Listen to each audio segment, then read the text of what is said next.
Okay, so hi everybody. I'm Iris. I'm the editor-in-chief for Greenfields magazine, and I'm here today to interview Jolene Lum. So she is a founder for the Urban Tiller Singapore, which is a company that delivers fresh produce sourced directly from local farmers. So I'm here today to ask her more about the company and about how she got into the agriculture industry. Um, and yeah, thank you for tuning in to watch your video. Hopefully you stick around. So yeah, hi Jolene. Hi, thank you so much for having me. Thank you for your time. Yeah, of course. So thank you for being with us today. So yeah, give us a little bit of a background about Urban Tiller, For and how you sure, got for started on sure. that. Yeah. Yeah, so Urban Tiller is, I like to think, Asia's first integrated farm-to-table ag tech business. What we do is deliver freshly harvested vegetables from local farms to customers within 8 hours of harvest. I started this business last year around August, September 2020, and we're based here in Singapore. So this was where we first started, and now we also have an operation in Hyderabad, India, which started in December 2020. So to your question of how this got started and how we all got, started on this crazy adventure really was that before this, I was really working on another educational startup. And we were thinking about, how young people could interact with real jobs in social impact and sustainability fields. And 2020, given COVID, it was the year that we were talking about food security and agriculture and the opportunity that came up during all of this.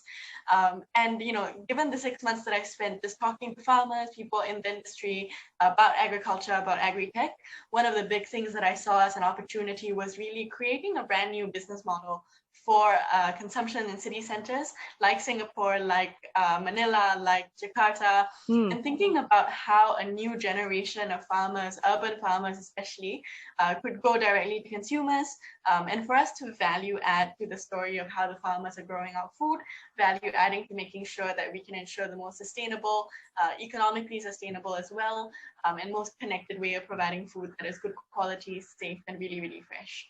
And how all of this got started really was speaking to a lot of these farmers on the ground and understanding their needs. A lot of smallholder farmers, a lot of people who are not quite big enough to supply to supermarkets, a lot of agri players and agri entrepreneurs who are just starting out. They often need someone who's a good platform and a good way to go to market as well. So I think that's what Urban Tiller really aims to do. And through the relationships that we have with farmers, be hopeful to create an ag tech platform where we can provide other value added services to the farmers that we work with, while also supporting them fully with offtake and understanding all the needs that they have when it comes to running the farm, optimizing their business, and also wanting to understand what customers would like. I think in any given city, there's always a very, very different perspective that we have as consumers when it comes to buying fresh produce.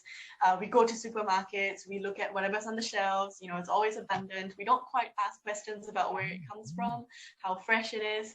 And I think what Urban Tiller is trying to do is really giving consumers both choice, but also allowing the farmers to directly be understanding what customers are buying, what they're saying about it, how they can do better, and even age-old questions like, you imagine 200 years ago, 100 years ago, farmers would be farming what they have on their farm, bringing it to a market, right, or to a farmer's market and trying to sell it there. But they don't have any understanding of what the demand is like in the market. They don't have any understanding of who else is growing the same thing, right? How much should I be selling it for? And how much of it is there in the market. So I think a very, very key aspect of what Urban Tiller is doing is also making all these information really, really transparent for the farmer, and in the long run, trying to make their lives a lot easier and more efficient as well. Yeah. Wow. Okay. So you said, so essentially like this startup, it's like a pandemic baby, right? It is. It really, really is. I think it was the right time where people were thinking about food security when the borders were closed. Where was our food coming from? And also Singapore at the same time was thinking a lot about food security. So in April 2019, they launched a new initiative by the government called 30 by 30. And what 30 by 30 means is really achieving 30% of local production of our nutritional needs by the year 2030.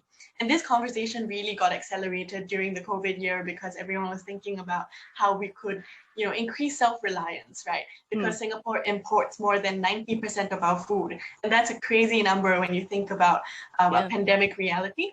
And people wanted to understand how we could be secure if this happened again. People wanted to know who were the people growing food here and who was going to contribute to that 30% of food production by year 2030. That's 10 years, right? Yeah. Mm-hmm. Wow. So yeah, so starting it during the pandemic, right? Like, were there any like unique challenges that brought on rather than being a business that came before pandemic and having to adapt? Like, because you were starting in the middle of it. Were there things that were much more difficult, do you think, if like being a business that started during the pandemic? And were there things that may have been like slightly easier because you were also, I guess, adapting like already just from the get-go? So how was that process No. like? Yeah, so I think there are a couple of aspects to this because I don't come from a strictly agricultural background. Okay. Spending that time to talk to the stakeholders, the people I was going to work with, that was already in progress. But I think there was a lot to adapt to in terms of understanding where consumers were at, whether there was a real opportunity to educate people about their food or they had other concerns, right, during COVID. And I think we tried it out anyway because we thought that there was an opportunity where people were still working from home and people, were spending more time understanding the topic, and our farmers were keen to get started as well. So I think a lot of the initial team were actually people who were looking for jobs after they lost theirs during COVID. So building a team during a COVID reality was also really interesting. I think both from the perspective of a business founder as well as someone who's rethinking what a business in the sustainability and agri space could look like, right? Yeah. I think I thought a lot about community resilience. How do you think about resilience in jobs, but also giving someone sort of like a new opportunity to explore a field that they have not been in before, because that was also what I was going through. Right. So I think that was definitely a very, very precious moment. But adapting was also thinking about age-old questions, not age-old, but business models that were old, but could be adapted to a new reality, right? Like things like Uber, things like Grab, things like Amazon. We live in a reality where we order something, we expect it to be there the next day. Yeah. On Urban Pillar, we do that. You can order today and get it tomorrow. We cut off our orders at 8 p.m. in the evening. How do we actually optimize for an operation that is so intensive when you're an early stage startup, right? So I think that's a continuous conversation of how we evolve, how we solve problems, how we innovate, and find good solutions to that while keeping jobs very humane and very, very real for people and not, not backbreaking at every moment. Yeah, definitely. And then you mentioned that, you mentioned that you didn't come from an agricultural background. So how was it that you became interested and wanted to then get into agriculture, like or agribusiness in general? I think a lot of it came from the fact that in my previous startup, we were already thinking about a lot of these questions. And a lot of it becomes real. I think, everyone in a startup might talk about passion as if it's the one thing that drives them. Very few people talk about how that passion comes about. For me, I think it really became real when I had relationships with these farmers that I was talking to. And these farmers who showed me around their farms, who were so generous with sharing the experiences that they had, sharing the produce. For me, tasting the produce on the farm, it's like nothing you've tasted before. It's something that I wished I could share with other people, but more than anything, ensure that I could value add and be of service to the people who are producing the food in Singapore, and also hopefully across Southeast Asia, right?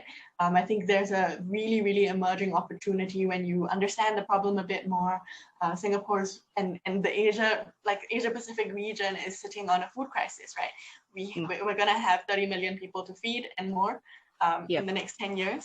How do we actually adapt to a new way of farming food? How do we adapt to new ways of interacting with the people who produce our food, be it sort of like the vegetables and fruits that we have to eat every day anyway, or all this newfangled technology when it comes to alternative food, alternative protein. And I think it's an entire ecosystem that's growing. The technology side of things are growing very, very quickly, but I think what became really interesting for us was also how do we become a platform player to connect this with consumers and give consumers a way to understand their products, to understand what the food ecosystem was looking like and how they could support the people that they wanted to and demand safe, good quality, and traceable food.